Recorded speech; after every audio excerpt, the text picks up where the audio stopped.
I pledge allegiance to the flag of the United States of America, to the republic for which it stands, one nation, under God, indivisible, with liberty and justice for all. Right, thank you. A roll call, Commissioner Chang. Okay, Commissioner Chang present, Commissioner Moore. Present. Commissioner Sharma. Present. And Commissioner Culbertson. Present.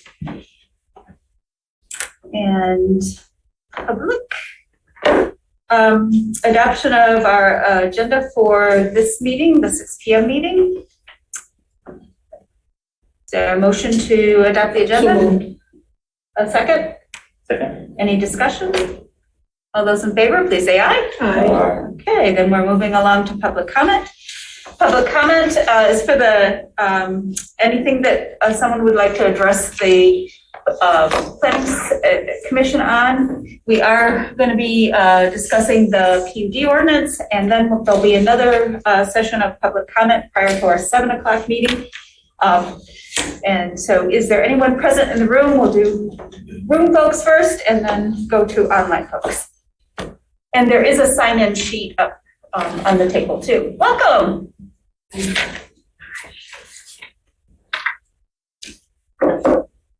Somebody else at Banks and Huntington. I'm Kathleen Brand, a Scio citizen. I want to make a comment about Margaret Engel's letter. That content was very thoughtful, and I pretty much agreed with all of it. I took the opportunity to take her lead and look at the language. But as I said, I agreed that she has a lot of good input to that. I did have questions about how some of the changes came about. So, for example, who proposed a specific change and what was the reasoning for doing that? I know you're not going to answer that right now, but if we could have that as part of the discussion, that would be very good. Because this public comment came up so fast, I didn't have a chance to pull up the language and changes. I just thought that some of the language was very loose. Instead of using words like shall, words like may were used. In some cases, it seemed as if a developer, somebody that was interested in working the system, could find loopholes in some of that language. And I wish I could tell you specifically, but I was concerned about that because it seems like they could run a Mack truck through it if it's not really nailed down. Well, that's all I had. Thanks. Okay, thank you very much. Do we have anyone else present that would like to address the Planning Commission? Right. Anyone online?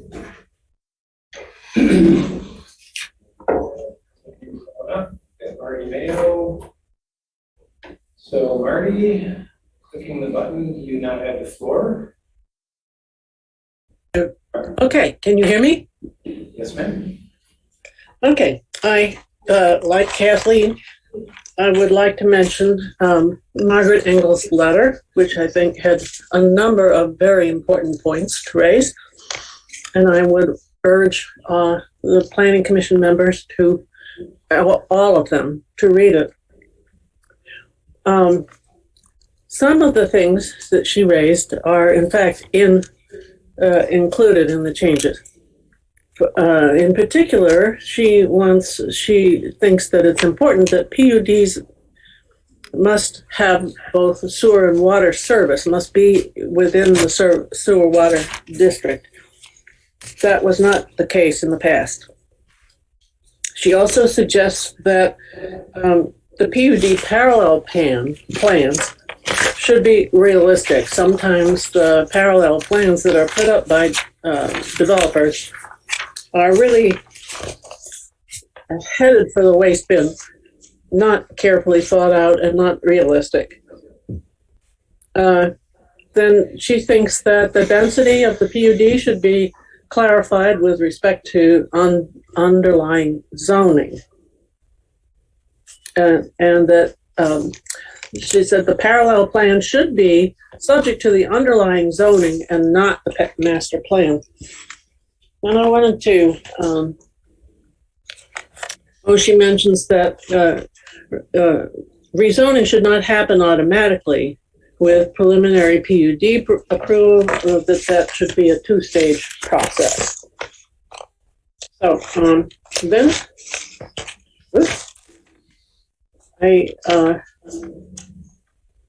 yes, because I noticed that in the revised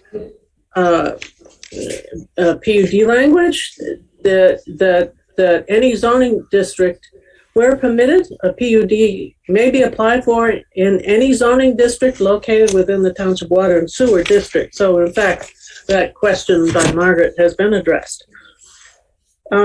Also, an issue which you've encountered, I think, very much. No, the board has encountered.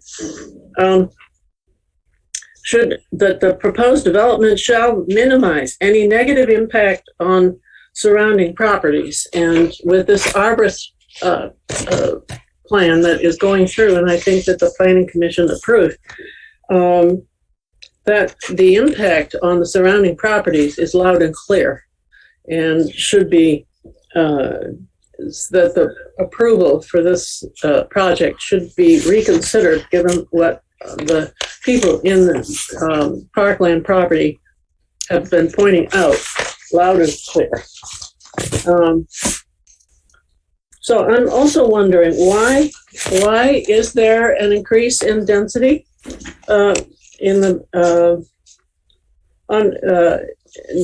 density bonus if somebody does a PUD, and I'm wondering why the increase? Why is seems to me that the density allotment is fine as it is, and I would like to hear a discussion of why that is. And then with respect to clarifying the relationship between the underlying plan, underlying zoning, and the master plan, I notice on page 3, section, I don't know what, 247.3.2, that it says here that the applicant shall be required to submit a conventional non-open space layout using the underlying zoning classification or the density proposed in the township master plan, and that was added, and I think that should be removed so that the underlying density should not be considered in the master plan. It's only the zoning that really has legal force. And then, let's see, that was in 2. In point B, that the density, it says, this is on page 3 again, the density shall be based upon the current township master plan. Wait a minute. I thought we were going to do this, that the density should be based on the underlying zoning. So I think you need to look at that piece in your review of the changes that are coming up. And then finally, performance guarantees, that the Planning Commission may require a performance bond or similar guarantee in accordance with section in order to ensure completion of the required improvements. And I'm thinking this might be important, particularly with respect to the flow of water into or the inadequate preventive for water flowing out of and I'm thinking with the arborist property in particular, into neighboring properties. So I noticed that the requiring of a bond or similar guarantee is an important issue, and I'm glad to see that in there. So that's all that I have to say. I'm glad to see that many of the changes that are in there, I think they are good. Thank you. Thank you. Great. And we have Rob Pattinson. Pattinson, you have the floor. Thank you, Rob Pattinson, Scio Township. I agree with what Marty Mayo just outlined and Kathleen Brandt and the Margaret Engel letter. I think this is the PUD amendments are something that you have to be extremely careful about, because this is about how the future is going to proceed in Scio Township.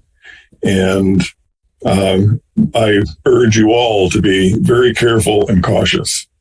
The Zoning Ordinance Amendment Committee, there is a page for that on the Scio Township website. I can't find any record of an announcement for a meeting for that committee.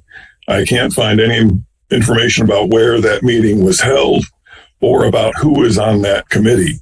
So that's as Kathleen had questions, I have the question of who was on that committee, when was that meeting held, and where was it held? And then in terms of the density bonus, that really got my attention on the agenda. And how is, you have the Abras Grove project with 35 condos shoehorned. Whoops, you locked up. Can you still hear me? Yes. We can hear you. Yes. On the Abras Grove project, you have 35 condos shoehorned onto 3.89 buildable acres. And that has caused a lot of concern among the neighbors of that project. And so I hope you are extremely careful about how you proceed with density. I liked the tree preservation aspect of the PUD. I find it ironic that is happening after the Abras Grove project proposed cutting down 472 trees in an extremely wooded lot. And that just sailed right through the Planning Commission. So again, that's another thing I would urge you all to be careful about. Thank you. Thank you.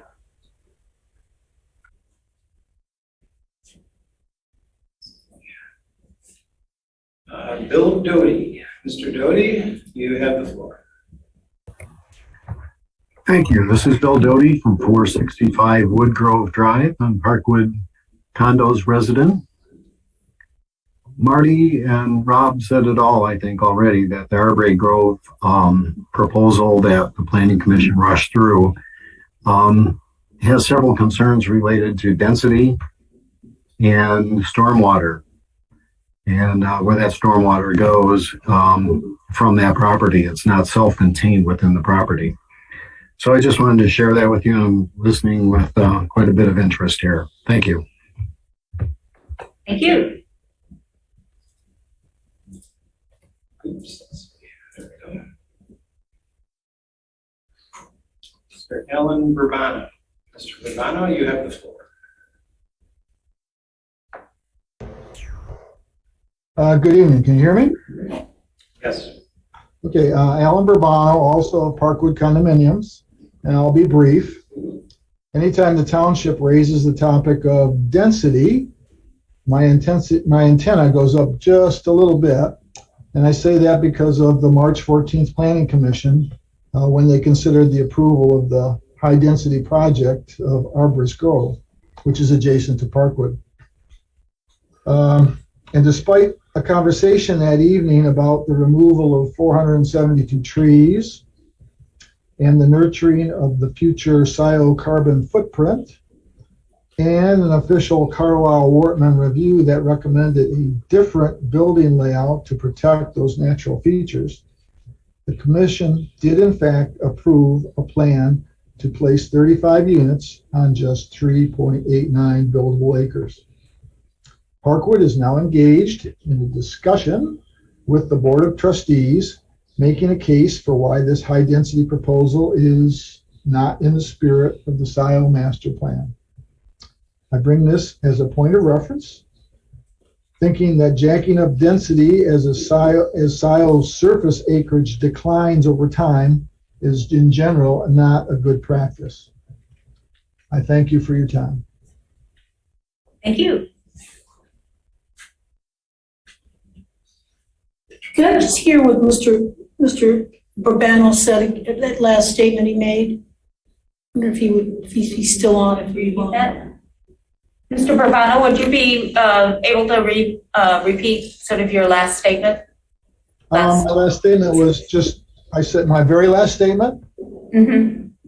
I said I'd bring this as a point of reference, as in jacking up density as in Scio Township, the surface acreage declines. I'm presuming that buildable acreage in Scio is declining over time. And I just mentioned that that is not a sound practice. Thank you, sir.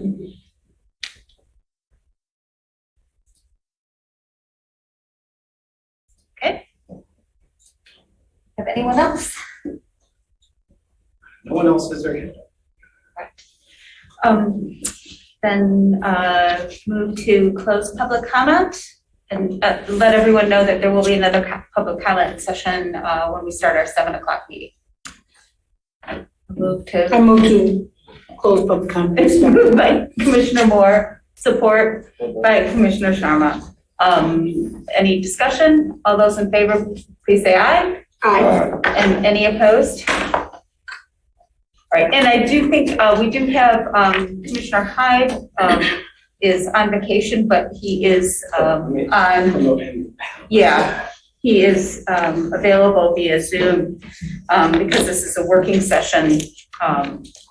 We're not deliberating, we're discussing and trying to talk about things. And for the public, just sort of the PUD ordinance is a big chunk, and so this is sort of the first discussion. There was some question about the ZOA.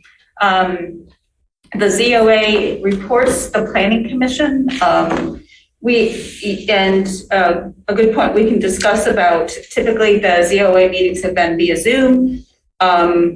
Commissioner Moore, Commissioner Chang, Commissioner Culbertson are the ZOA members, and we meet with typically Doug Lewan. And we have a list, I'm trying to remember what planning commission meeting that was. We could republish the list of ordinance amendments that we're working on. All those amendments come to the planning commission, and then they also have to go to the board of trustees for approval. So that's sort of the way that process has been working. And this is the first discussion that we're having on this PUD amendment. The goal would be get feedback. We're also working on scheduling a working session with the trustees for either late August or early September on the PUD ordinance. And then it would go through obviously there are iterations that happen along the way. So it's a longer process to get an ordinance changed and updated. So that's kind of it. I mean, to kind of Yep. Why don't you start off and? Okay, so this is just for the planning commissioners and those watching from home. Bob, can you hear us? Bob? I think you're muted. Okay. Bob, hi, can you hear us? You are muted.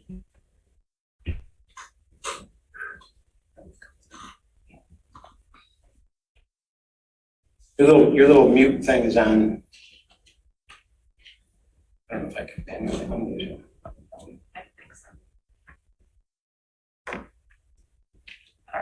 Well, let's just go. He can participate. We're running on some borrowed time here, so we have our 7 o'clock meeting. We're gonna end a little bit before then. So this is, it's not a public hearing tonight. This is the first time that the full planning commission, such that we are, has had a chance to look at the this amendment. And frankly, the only one who hasn't seen it is Rakesh and Bob. Because the zoning ZOA committee is 3 here. So this will be your kind of first really crack at it, as well as Bob, if he has some, Commissioner Hyde, if he has some questions. But a couple of things, we'll just get into it, and some of the questions from the public might get answered as we kind of move through this. But the one thing I did want to start off is the reason this got brought before us was there's always been a discussion about, when a PUD is being reviewed, one of the criteria to even qualify for a PUD is if it has some kind of recognizable or benefit, some recognizable material benefit to the community. And that's always been kind of an open question, what is community benefit?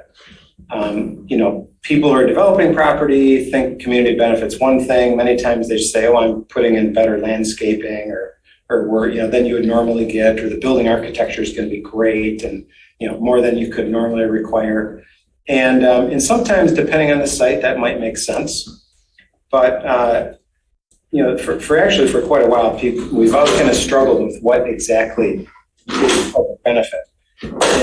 And so that's really kind of how my recollection of how this whole discussion of amending the PUD ordinance kind of started. We wanted to try to better define a public benefit for a PUD.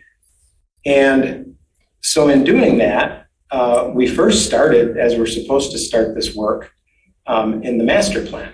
So the township master plan, we added a whole new section last time we updated the master plan about PUDs. There's a PUD section in the township master plan. And that PUD section talks about some of the things that we would consider public benefit. And so in planning and zoning, you're supposed to plan first, zone second. And so the planning part's the master plan. So we've done this properly. We have the master plan addressed. And now we're getting into the zoning part.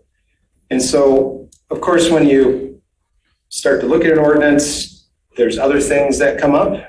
I think the primary goal here was to maybe talk a little bit more about public benefit and what that means. But as we got into this, we as a committee started thinking about potentially some other issues. Another big issue that sort of drove this amendment was the fact that while we talk about requiring a development agreement, or a lot of times we want a development agreement for a planned unit development, and that's the agreement that lays out the responsibilities, exactly the responsibilities of the applicant, the responsibilities of the township. There was never any formal requirement for a development agreement. So we added the requirement for a development agreement. That's at the end. And then as we got into it, we started to talk about a few other things. So that's kind of the gist behind why we started this. And this is an existing ordinance, obviously. The Arborist Grove project, by the way, was not a PUD. So that was a straight zoned project. So a little different than a PUD. That these standards would not apply to that project. That was just simply zone multifamily. So I would like to talk about, and I think we need some input from everyone.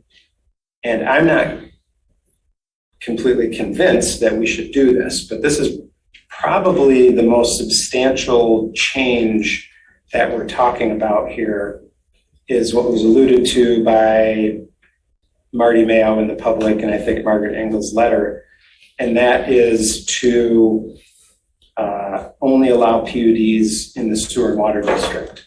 So that's a huge change. Township's never done that before. PUDs would be permitted anywhere in Scio Township. This would limit them, generally speaking, to the Jackson Road corridor, a little bit up and down Wagner, a little bit up and down Zeeb, and a little bit up and down Baker. But other than that, a developer would not have the opportunity to use a planned unit development. So let's just talk about that for a minute, and then we can just, but I'll give you my thoughts on that. So there are benefits and there are drawbacks to that. The benefits would be that we would not have to consider residential developments of higher density if that's something the township doesn't want to consider anymore. But that would be a benefit that it just kind of takes that out of the mix. So if you're north or south of the Jackson Road corridor, you're pretty much developing as zoned, no density bonus, nothing like that. The downside to that is that if you are outside of the Jackson Road corridor developing as a planned unit development, the township has an opportunity to get something for a PUD. PUD is the developer's asking for something that's not quite in the zoning ordinance, and the township's supposed to be getting something above and beyond what we normally get for a project. So that could be, for example, in the Woodview project, which is in the sewer service district, the three things that the township received as part of that planned unit development was assistance with the water, with utilities. They got a contribution to utilities, contribution to the fire department, and a pretty substantial path that's going to be turned over to Scio Township. So those are some very material things that the township received that we would not have received if it wasn't a PUD. Another thing that PUDs can be helpful for is if there's a non-conforming situation somewhere within the community, a PUD helps to address the non-conformity.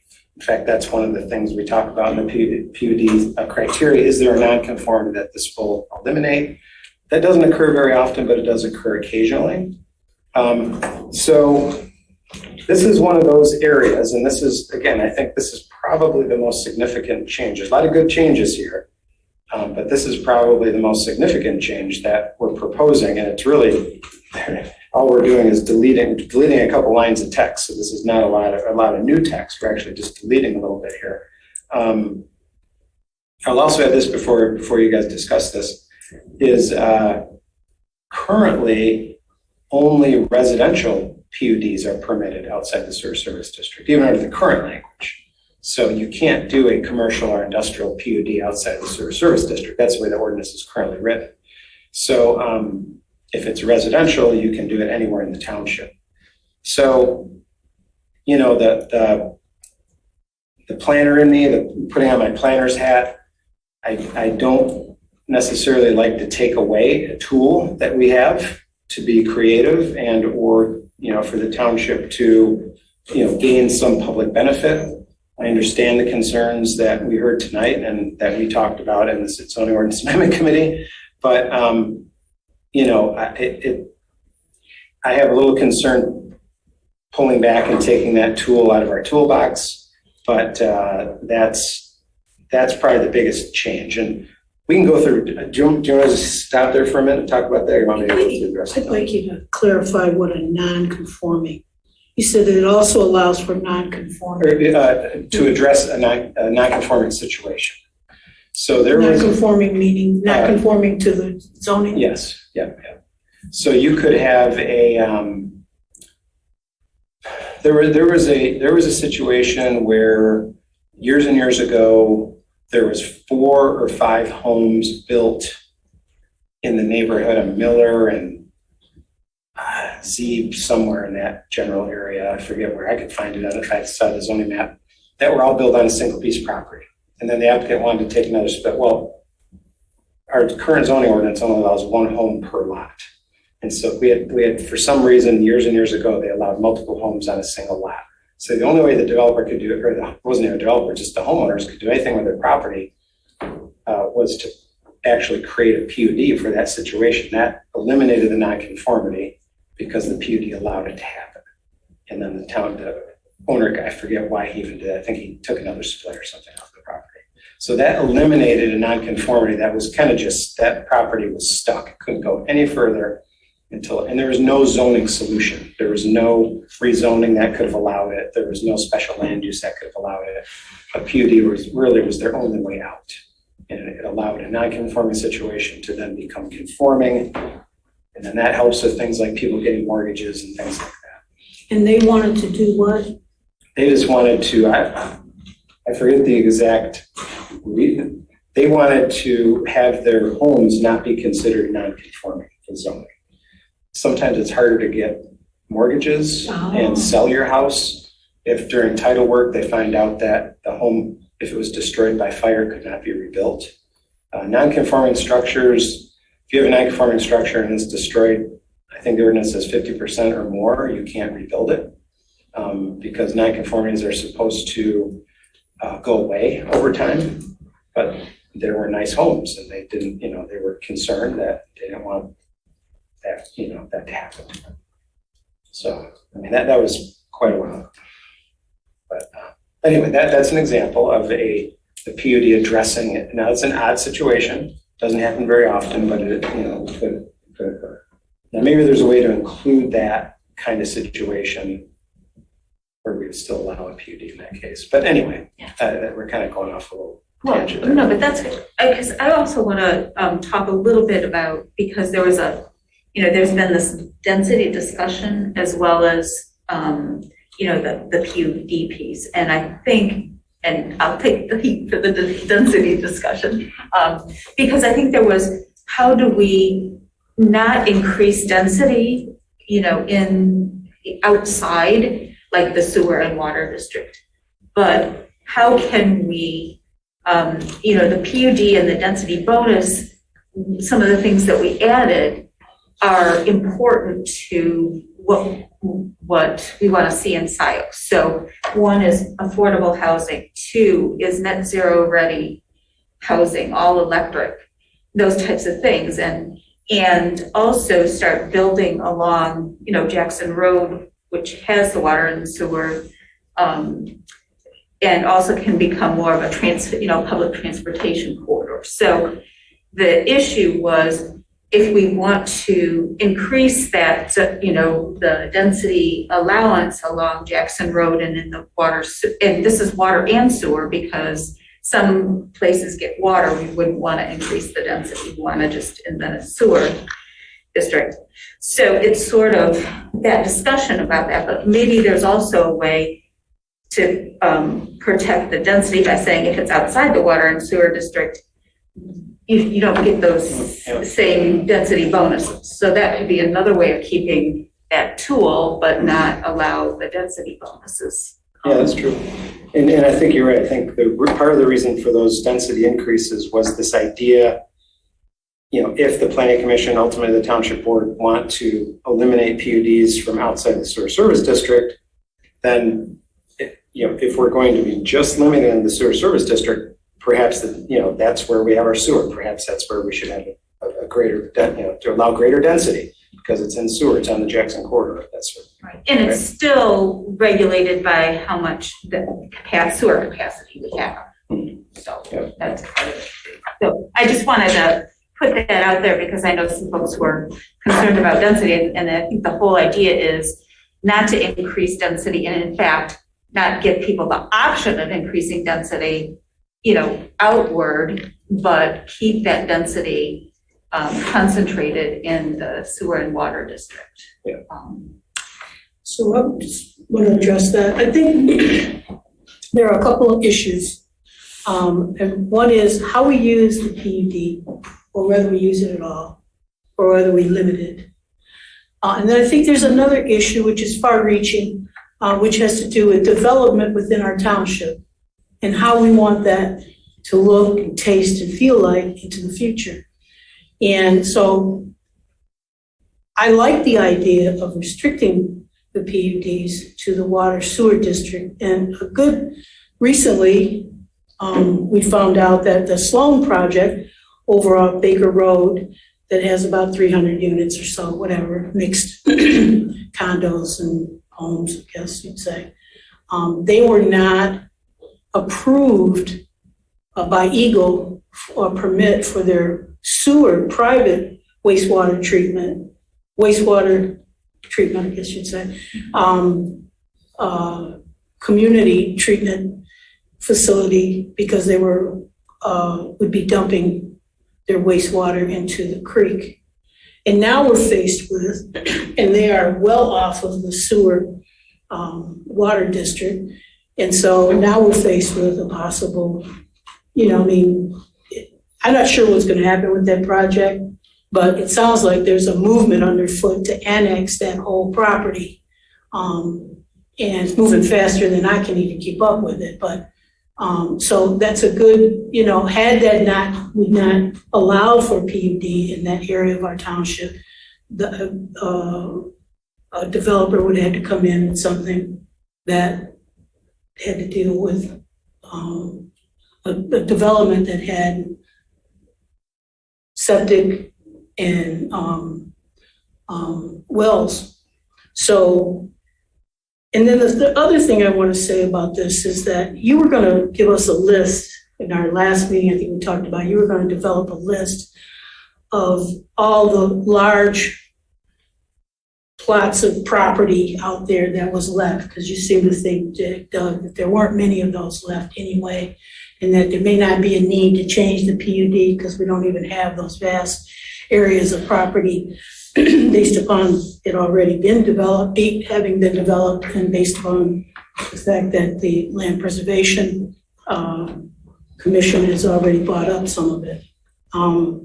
But, so I'd like to still see that list, but I think what we don't do a good job of talking about in our meetings, be they ZOA or at our Planning Commission meetings, is what we want our future community to look like. And I'm concerned about the vastness of the development. I was concerned about the Sloan project as well as this Heritage project. That will be on public water, but they'll have their own private wastewater treatment facility. And I just, to me, I don't want to be so rigid that we're unable to accommodate those things that we should be accommodating. For instance, the project that you talked about off of Miller and Z. But I also am concerned about, this whole discussion about development, urban/rural nature of our community. We only get one shot at it, because once we develop, can't take it back. So I just kind of wanted to make that statement. I've said that in our ZOA meetings.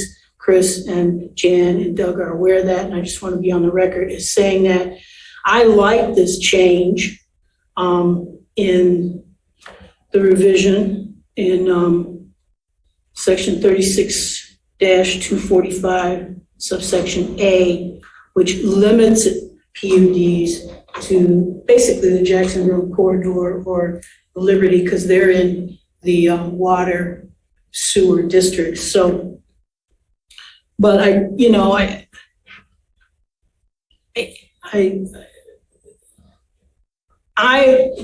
am very concerned about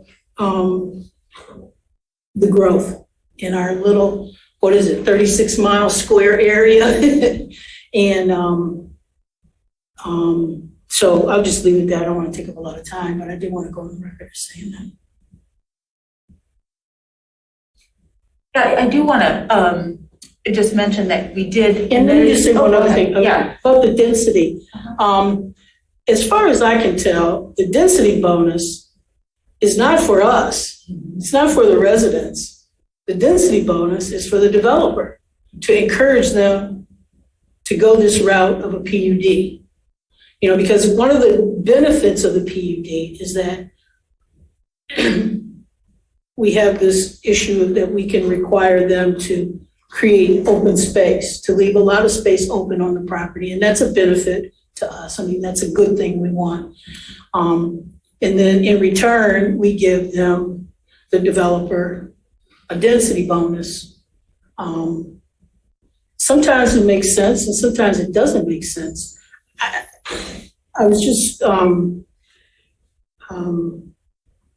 so anyway, I don't want to get into talking about certain projects, but I've said this before, and I'll just say this one more time, is that it's not just the project that we're building, it's what comes along with it. The more traffic, the widening of the roads, the more, there's more people. And I do believe that it's important for us to think beyond 5 years and think about what Scio Township is going to look like for us in 10 years and 15 years. Because climate change is real and droughts are real. So I'll leave it at that. I do want to, I think it's good to point out too that even without the PUD, there is, because one of the things that's important is the idea of the clustering and preserving open space. And there is So one of the things I've learned is that, anyone can divide up their land, and there are certain splits that you can do and so forth, but there is an open space provision that developers can use and we can encourage them to use to cluster and keep natural features even without a PUD. But the density bonus is pretty, it's small. It's just a little bit of an incentive to do that.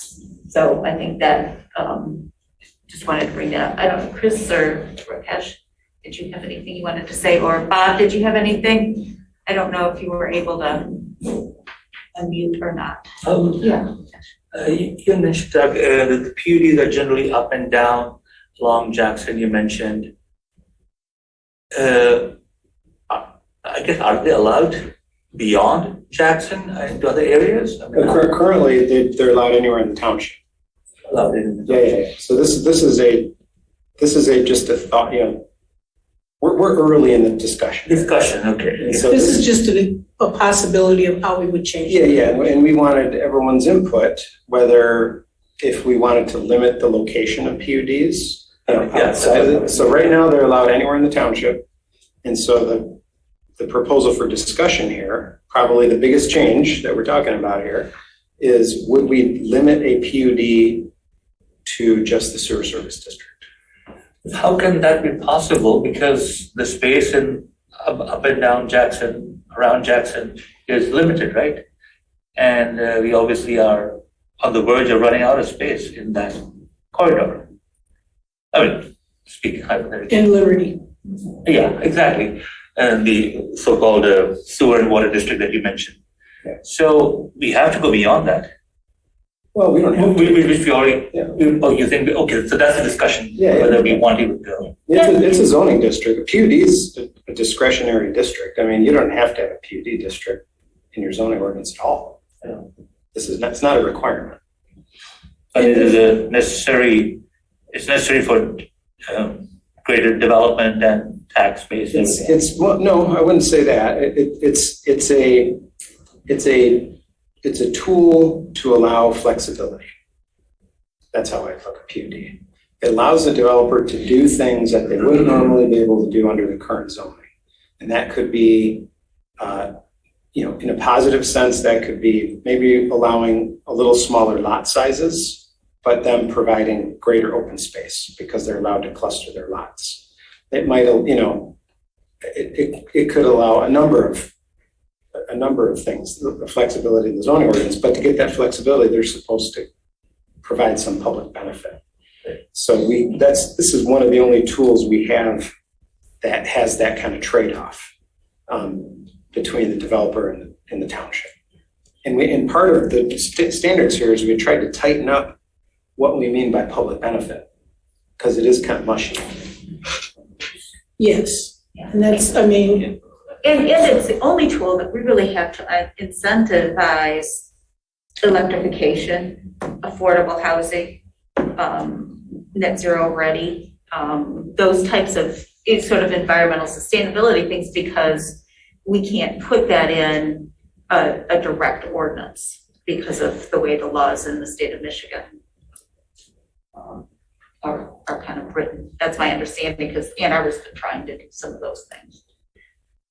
So we can only go so far. I mean, I recommended in our ZOA meetings that before you can get a PUD, you have to be net zero ready. Make it a enlightened me that we couldn't quite go that far. And so actually with the PUD, I don't know if you could make it a strict, but you could. It's all got to be solar. Yeah, it's got to be. It's all got to be. Well, the other thing you got issues with. And anyway. No, I understand. But anyway, it's a tool that we can use to say this is really the kind of development we want, and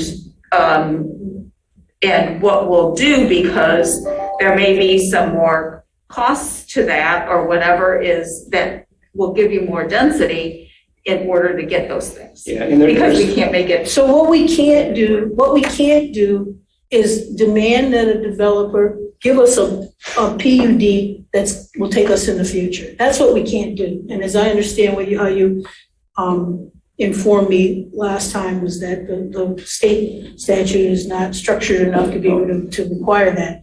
So we're saying that we can do all these things, but we can only nudge. We don't even have a list of benefits. I've been saying this in meetings over the last year about why isn't the board trustees put out a benefits list so we all know. We were talking about this project the other day where we're concerned about the Liberty Wagner project and having a ladder, a fire truck with a ladder to be able to get to the third floor and all that stuff. So that's on us that we're not, is focused on that. But we're here always talking about PUDs that are really not, they only scratch the surface of what we aspire to have in our community. We ask it, for instance, we ask a developer, can you have it at least solar ready? Can we have it or not? Yeah, I mean, put Can it we this force them way, or not? if you're not happy, this comes down to, I worked in this township years ago, the township supervisor would tell the planning commission, you got to do your job. If you're not happy, PUDs are discretionary. If you guys aren't happy with them, you don't have to approve them. I mean, this is discretionary approval. If you think they should have a certain thing in the PUD and they're not providing it, you don't have to approve it. So we can force them, you're So saying. you guys, I mean, you and the township board, you shouldn't feel arm twisted or bullied by the developers. This is your discretionary approval. If you're not happy with it, and there's two schools of thought with this kind of standard. One school of thought is that the standards should be mushy, which allows the planning commission and township board a lot of discretion over what they want. The other school of thought is we should have a list that should say we want A, B, C, D, and E. But what if there's something else that comes up that the developer wants to provide and it's not on that list? So there's kind of like this, should the standards be loose to allow a lot of flexibility and free thinking and creativity, or should the list be very prescriptive? And, as we get into this, we'll probably talk a little bit more about, if we should be more prescriptive or if we should be more, loose with the standards. I have one question, perhaps it's more from my own ignorance than anybody else's. What is the disadvantage for townships that don't have a list of PUDs? Requirements. What is it? Don't have any PUDs at all. What's the disadvantage to them? Well, if they don't have the standard, they don't have a district, PUD district. Yeah. Well, then the developers just has to only develop based on the underlying zoning, period. Okay. There's no. And then there's no public benefit negotiation. And if they wanted a use not permitted, they would have to go for a rezoning and a site plan. That's a good question, because that really underlies why the PUD is beneficial to a certain degree to a developer, because it's a site plan and a rezoning together. And so once a PUD is approved, only what's on that site plan can be built. If we didn't have a PUD ordinance, a developer would have to, let's say they wanted to say they're in the ag district and they want 1 acre lots. They would have to do a rezoning first and then do a full site plan. And the full site, where a PUD is a rezoning and a site plan that goes through together.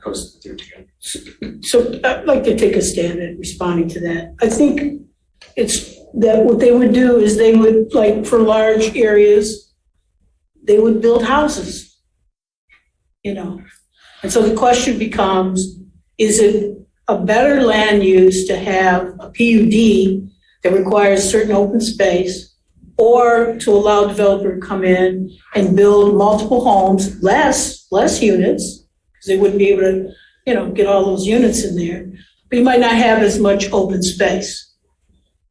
And then it would be reliant on, whatever the zoning is. They'd say the zoning is 1 unit per 2 acres or 1 unit per acre or something like that. So not having a PUD doesn't mean there would not be development. No, I agree. It just allows that flexibility. Flexibility. That's exactly right. And there's part of the reason for cluster projects and PUD projects is, so say you have a minimum lot size in Scio is 2.5 acres in our ag district. So let's say you have a 2.5 acre subdivision in the middle of the ag district. Well, every owner owns his 2.5 acres, right? And if there's a wetland, and wetlands can be part of a lot. So let's say there's 2.5 acres, lots that butt up back to back, and there's a big wetland in the back. At that point, it's difficult to regulate what happens in that wetland. If someone owns a lot that extends into a wetland, a lot of times that wetland gets encroached upon a little bit. Grass clippings get thrown in, stuff, yard debris gets thrown in after 5 or 10 years, the wetland's half full. Where if it's an open space element that's under the control of a homeowner association, there's a lot more control over what happens on it. So that, I've heard the argument, believe me, that why do we need clustering? Why do we need a PUD project? We have a 2.5 acre minimum, so the open space, every single lot has its own open space. Okay, that's about it. And there's some communities that are perfectly happy with that. But the downside of that is that open space is privately owned by that homeowner, and what happens to, woodlands, wetlands, anything on that site is up to the private homeowner. Question, with the open space ordinance, is it still privately held or is it held No, with it's the an association? association. So we still have that tool, Yeah. but we don't have the community benefit tool piece, and et cetera. And Makes sense? sorry, No, I just want to say we're Yeah. almost approaching, we have to make that transition, but if anyone else has any other questions, obviously this is going to take a lot of discussion. well, See that? Yeah. very briefly, the prescriptive approach, why would the township not follow a prescriptive approach? Is because they are don't want to have one? Or, Well, What's the prescriptive approach? like if we have a list of benefits. list of things I see. master plan, like solar. It'd be the zoning ordinance, but yeah. Yeah. So, I think up to this point, our PUD ordinance is not prescriptive.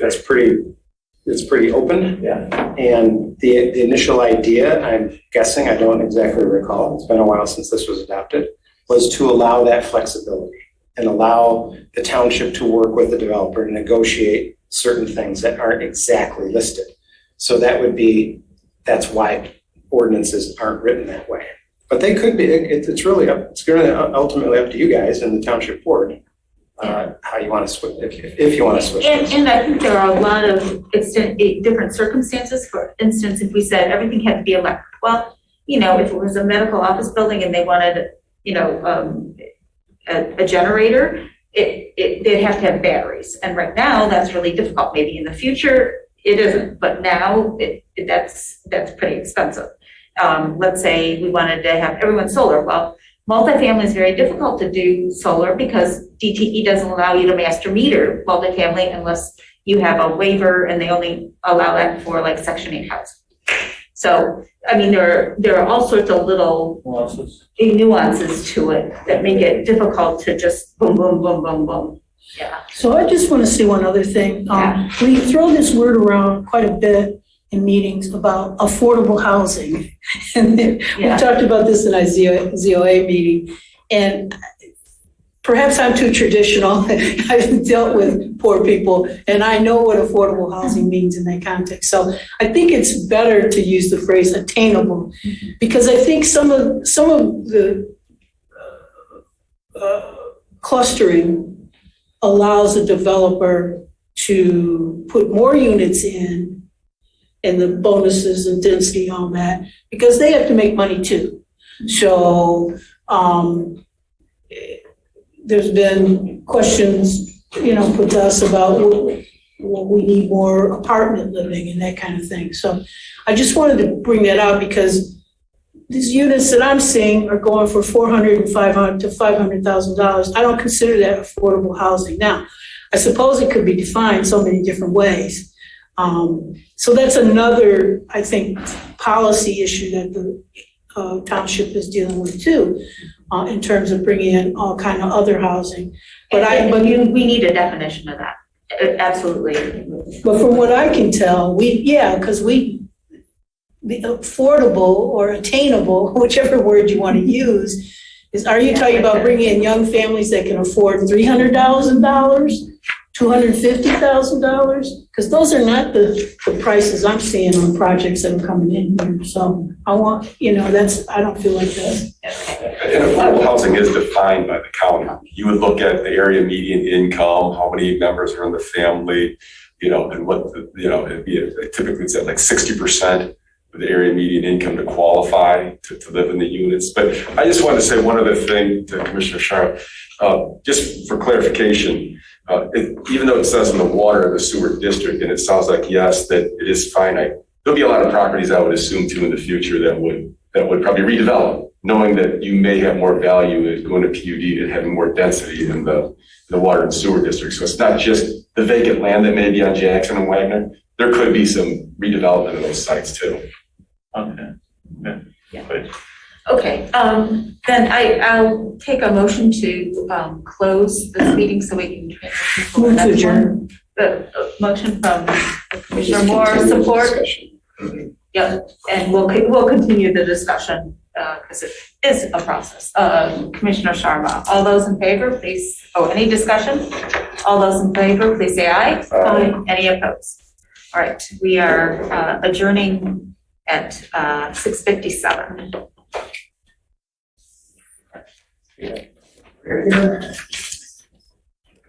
Zoom or is it? No, it's Andy. I'm just going to turn it off here for a minute.